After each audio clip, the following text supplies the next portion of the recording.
meron siyang video ng paggamit ng droga na hindi nila ma-deny kasi authenticated. Tapos, hinamon siya ng isang senator candidate na magpa-drug test. Ayaw niyang magpa-drug test.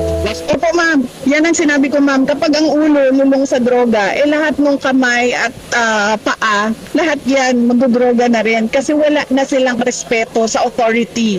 Yan yung problema natin ngayon. Lahat ng tao, nagkakanya-kanya na ang mga illegal at kriminal. Tumigamin yung presidente natin nagdodroga po.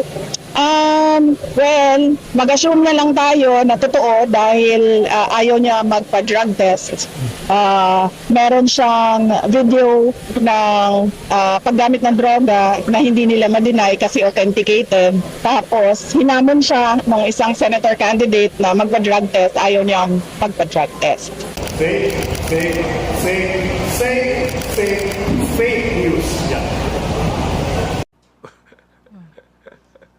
Doon lang tayo sa totoo, please.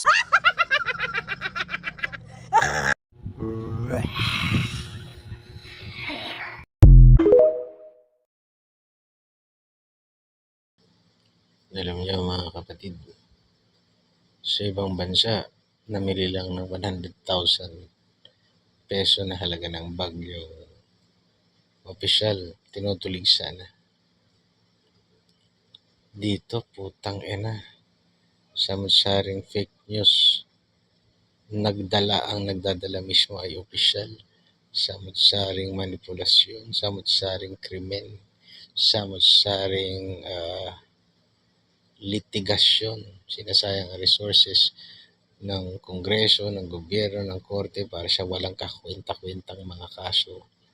Putang ina, tapos yung mga opisyal, mga gago, bangag, kurakot, tapos pinapayagan natin, no? Kaya ang hihina natin eh. Sabi nga ni Bob kung bobong Pinoy, bobo tayo.